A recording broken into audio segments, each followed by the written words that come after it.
suicide is what happens to other families and other people and not to us. At least that's what I thought until 3 years ago when my husband died by suicide.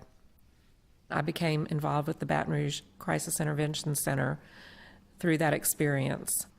At that time, the Baton Rouge Crisis Intervention Center sent a team of volunteers to the hospital and offered immediate support for us and for our families.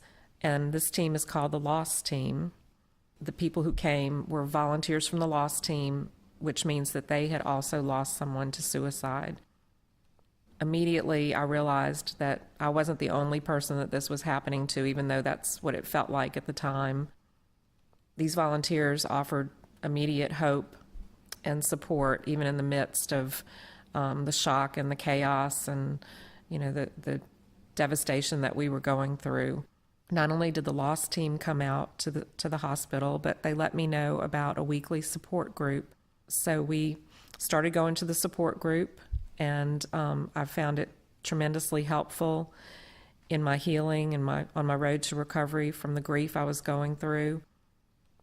I kind of noticed a shift once I became involved for a good bit of time.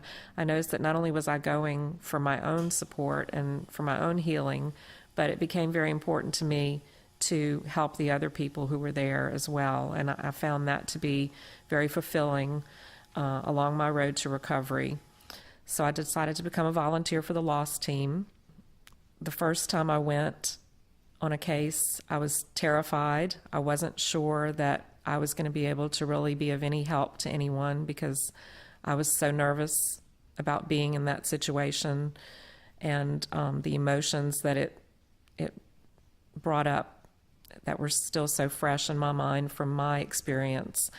But once I got there and was able to introduce myself to the family members that were there and see the connection that I was able to make with them just by letting them know that I had gone through the same thing they were going through, really made me know that I was doing the right thing and that my volunteering was very worthwhile.